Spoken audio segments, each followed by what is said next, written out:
Peuple du Kasaï oriental, mes chers frères et sœurs, nous sommes à l'aube d'une nouvelle année. Je souhaite qu'elle soit pleine de sérénité, de paix, de santé et de grande joie et que votre bonheur soit durable.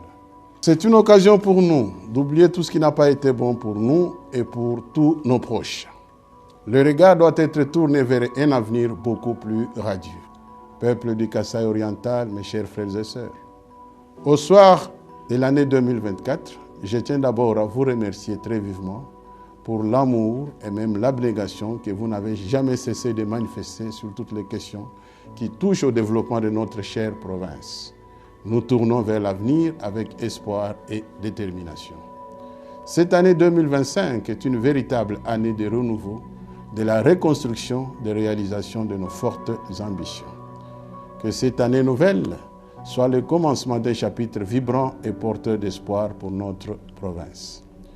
Chacun, en ce qui le concerne, apporte toujours à sa manière sa pierre à l'édifice.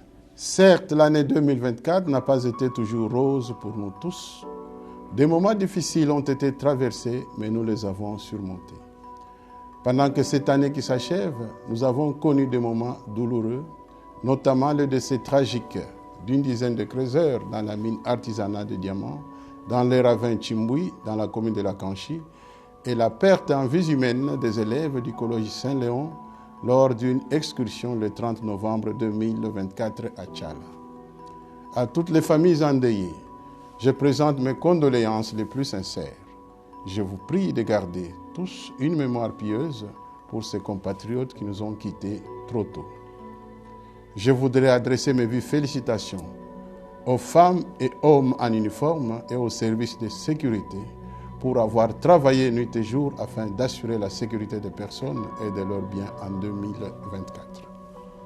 Que le personnel enseignant, les femmes et les hommes en blouse blanche, médecins et infirmiers ainsi que leurs collaborateurs trouvent ici toute notre reconnaissance pour des milliers de vies qu'ils ont sauvées durant l'année qui s'achève.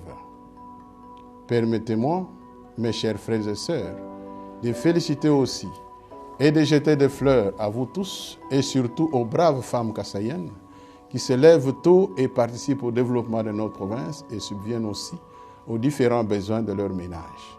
Recevez toute mon admiration. Nous n'avons vraiment pas d'autre choix que d'être forts, pragmatiques et résilients, et cela va donner de l'espoir à notre jeunesse et à la génération future qui nous prendra pour modèle. Bien sûr, l'année 2025 ne sera pas sans obstacles. Elle pourra aussi être émaillée de bien d'autres obstacles que nous surmonterons si nous demeurons unis, mettant de côté toutes nos divergences et mutualisons nos efforts car nous sommes tous frères et nous n'avons que cette province comme patrimoine.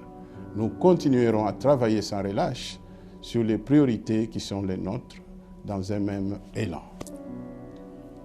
Mon gouvernement a déjà amorcé des travaux d'aménagement de la voirie urbaine, spécialement avec les routes secondaires. Quant à l'agriculture, elle avance et les réalisations sont en cours. De quoi nous frotter les mains, car nous avons passé la période de soudure de l'année 2024 sans rareté ni hausse des prix de maïs, denrées de première nécessité dans nos différents marchés. C'est un véritable exploit. Les hommes et femmes travaillant dans ce secteur se sont donnés corps et âme pour ces résultats observés.